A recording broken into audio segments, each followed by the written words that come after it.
Assalamualaikum warahmatullahi wabarakatuh. Perkenalkan, saya Nabila Rahma dengan NIM 09105813250002 dari Program Studi Bisnis Digital. Pada kesempatan kali ini, saya akan mempresentasikan materi yang berjudul Komunikasi dalam Organisasi. Komunikasi merupakan proses penyampaian informasi, ide, maupun pesan dari seseorang kepada orang lain untuk mencapai pemahaman yang sama. Dalam organisasi, komunikasi menjadi hal yang sangat penting karena seluruh kegiatan organisasi bergantung pada proses pertukaran informasi. Tanpa komunikasi yang baik, koordinasi akan terganggu, pekerjaan menjadi tidak efektif, dan tujuan organisasi akan sulit dicapai. Adapun pokok pembahasan pada kesempatan kali ini, yang pertama, hubungan komunikasi dalam organisasi, kedua, pola komunikasi dalam organisasi, ketiga, pengelolaan komunikasi dalam organisasi, dan yang terakhir, cara meningkatkan keterampilan komunikasi. Baik, langsung saja kita ke pembahasan pertama, yaitu hubungan komunikasi. Langsung saja, hubungan komunikasi menjelaskan bagaimana komunikasi berperan dalam berbagai aktivitas organisasi. Yang pertama, menetapkan tujuan. Fungsi pertama komunikasi adalah membantu organisasi menetapkan tujuan yang ingin dicapai. Melalui komunikasi, pemimpin dapat menyampaikan visi, misi, dan target organisasi sehingga seluruh anggota memahami arah yang sama. Contohnya, ketika perusahaan menetapkan target penjualan sebesar 20% dalam 1 tahun, target tersebut harus dikomunikasikan kepada seluruh karyawan agar mereka mengetahui apa yang harus dicapai. Yang kedua, membuat dan melaksanakan keputusan. Selain membantu menetapkan tujuan, komunikasi juga berperan dalam proses pengambilan keputusan. Sebelum keputusan dibuat, biasanya dilakukan rapat, diskusi, atau pertukaran informasi terlebih dahulu. Setelah keputusan ditetapkan, komunikasi diperlukan agar keputusan tersebut dapat dilaksanakan dengan baik oleh seluruh anggota organisasi. Yang ketiga, mengukur prestasi kerja melalui komunikasi. Atasan dapat memberikan evaluasi, kritik, saran, maupun penghargaan kepada bawahannya. Dengan adanya umpan balik tersebut, karyawan dapat mengetahui kekurangan dan memperbaiki kinerjanya.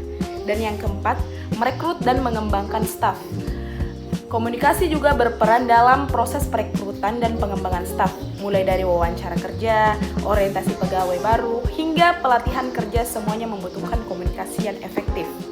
Yang kelima, pelayanan pelanggan. Komunikasi membantu organisasi memahami kebutuhan pelanggan dan memberikan pelayanan yang memuaskan. Semakin baik komunikasi yang dilakukan, semakin tinggi pula kepuasan pelanggan. Yang keenam, negosiasi dengan pemasok. Melalui komunikasi yang baik, organisasi dapat mencapai kesepakatan yang menguntungkan kedua belah pihak, baik mengenai harga, kualitas barang, maupun waktu pengiriman. Dan yang terakhir yaitu interaksi dengan peraturan yang ada. Selain itu, komunikasi juga diperlukan dalam penyampaian aturan dan kebijakan organisasi. Dengan komunikasi yang jelas, seluruh anggota organisasi dapat memahami peraturan yang berlaku. Dari penjelasan tersebut, kita dapat melihat bahwa hampir seluruh aktivitas organisasi membutuhkan komunikasi yang baik. Setelah membahas hubungan komunikasi, selanjutnya kita masuk ke pola komunikasi dalam organisasi. Pola komunikasi merupakan cara atau jalur yang digunakan dalam penyampaian informasi di dalam organisasi. Secara umum, pola komunikasi dibagi menjadi dua, yaitu komunikasi formal dan komunikasi non-formal. Komunikasi formal adalah komunikasi yang mengikuti struktur organisasi dan jenjang jabatan yang telah ditetapkan.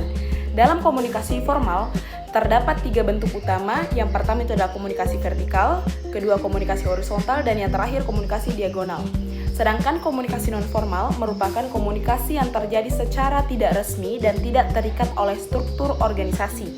Nah, pada pembahasan berikutnya saya akan menjelaskan terlebih dahulu mengenai komunikasi formal. Komunikasi formal merupakan komunikasi yang dilakukan sesuai dengan struktur organisasi. Komunikasi formal terbagi menjadi 3 bentuk, yaitu yang pertama komunikasi vertikal, komunikasi horizontal, dan diagonal. Yang pertama yang saya akan bahas adalah komunikasi vertikal. Komunikasi vertikal merupakan komunikasi yang terjadi antara atasan dan bawahan dalam organisasi. Komunikasi vertikal terbagi lagi menjadi 2, yaitu komunikasi ke bawah dan komunikasi ke atas. Komunikasi ke bawah adalah komunikasi yang berasal dari atasan kepada bawahan. Tujuannya untuk memberikan instruksi, arahan, kebijakan maupun target pekerjaan. Contohnya adalah manajer memberikan tugas kepada staf atau direktur menyampaikan kebijakan perusahaan. Yang selanjutnya adalah komunikasi ke atas. Komunikasi ke atas adalah komunikasi yang berasal dari bawahan kepada atasan, tujuannya untuk memberikan laporan, saran, maupun informasi mengenai kondisi pekerjaan. Contohnya, karyawan menyampaikan laporan hasil kerja kepada manajer. Nah, selanjutnya adalah komunikasi horizontal. Komunikasi horizontal adalah komunikasi yang terjadi antara individu yang memiliki jabatan yang sama. Komunikasi ini bertujuan untuk meningkatkan koordinasi dan kerjasama antar anggota organisasi. Contohnya adalah diskusi antar pegawai dalam satu tim kerja. Nah, selanjutnya adalah komunikasi diagonal. Komunikasi diagonal terjadi antara individu yang berasal dari bagian berbeda dan memiliki jabatan yang berbeda. Komunikasi ini membantu mempercepat pertukaran informasi antar bagian dalam organisasi. Selain komunikasi formal, terdapat juga komunikasi non-formal.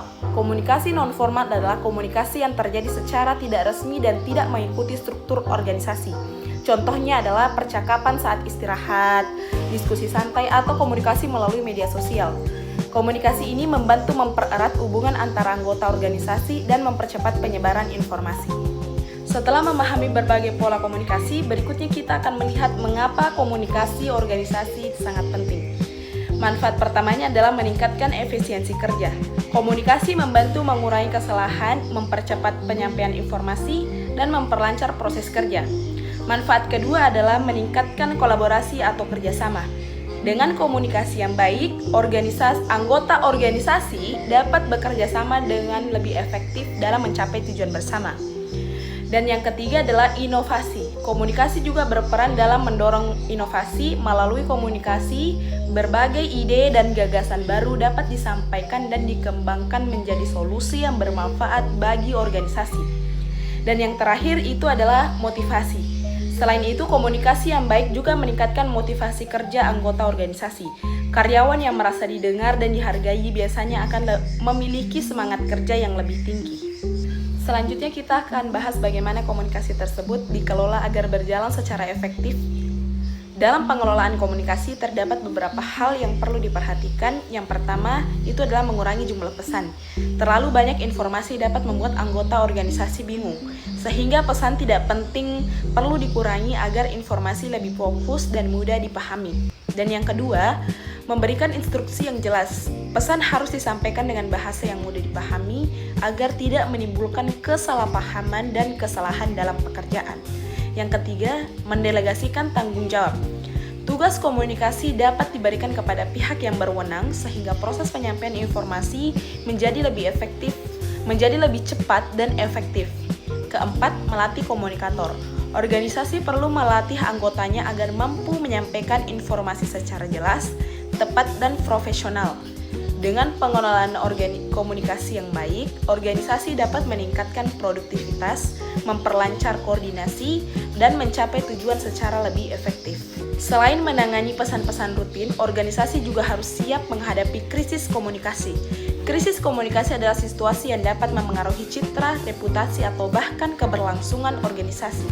Dalam kondisi seperti ini, organisasi harus melakukan penanganan dengan cepat dan tepat. Informasi yang disampaikan harus jelas, akurat, dan dapat dipercaya. Organisasi juga perlu mencegah munculnya informasi yang simpang siur atau tidak benar, karena hal tersebut dapat memperburuk situasi. Oleh karena itu, semakin cepat dan tepat komunikasi dilakukan, semakin besar peluang organisasi untuk mengatasi krisis serta menjaga kepercayaan masyarakat dan pihak-pihak yang terkait. Pembahasan terakhir mengenai cara meningkatkan keterampilan komunikasi. Keterampilan komunikasi dapat ditingkatkan melalui berbagai cara. Pertama, memperbanyak membaca untuk menambah wawasan dan kosakata. Kedua, menjadi pendengar yang baik dengan memperhatikan lawan bicara saat berkomunikasi. Ketiga, melatih kemampuan berbicara agar lebih jelas dan menarik. Keempat, berlatih melakukan wawancara untuk meningkatkan kemampuan bertanya dan merespon informasi. Selain itu, keterampilan komunikasi juga dapat ditingkatkan dengan aktif berdiskusi dalam kelompok, berlatih presentasi atau berbicara di depan umum, serta membiasakan diri menulis surat dan laporan dengan baik. Dengan latihan yang berkelanjutan, kemampuan komunikasi akan semakin berkembang dan bermanfaat dalam kehidupan maupun organisasi. Dari seluruh pembahasan yang telah dijelaskan, dapat disimpulkan bahwa komunikasi merupakan salah satu kunci utama dalam keberhasilan sebuah organisasi. Melalui komunikasi, organisasi dapat menyampaikan informasi, menetapkan tujuan, mengambil keputusan, serta membangun kerjasama yang baik antar anggota organisasi. Dalam organisasi terdapat dua pola komunikasi, yaitu pola komunikasi formal dan pola komunikasi non-formal. Komunikasi formal dilakukan sesuai dengan struktur organisasi, sedangkan komunikasi non-formal berlangsung secara lebih santai tanpa terikat oleh jenjang jabatan. Kedua bentuk komunikasi tersebut saling melengkapi dan memiliki peran penting dalam mendukung kelancaran aktivitas organisasi. Selain itu, komunikasi yang efektif dapat meningkatkan efisiensi kerja, memperkuat kolaborasi, mendorong inovasi, serta meningkatkan motivasi anggota organisasi. Oleh karena itu, komunikasi perlu dikelola dengan baik dan setiap individu perlu mengembangkan keterampilan komunikasinya agar proses penyampaian informasi dapat berlangsung secara jelas, tepat, dan efektif. Dengan komunikasi yang baik, organisasi akan lebih mudah mencapai tujuan yang telah ditetapkan serta mampu menciptakan lingkungan kerja yang harmonis dan produktif. Demikian presentasi yang dapat saya sampaikan. Terima kasih atas perhatiannya Bapak dan teman-teman sekalian. Wassalamualaikum warahmatullahi wabarakatuh.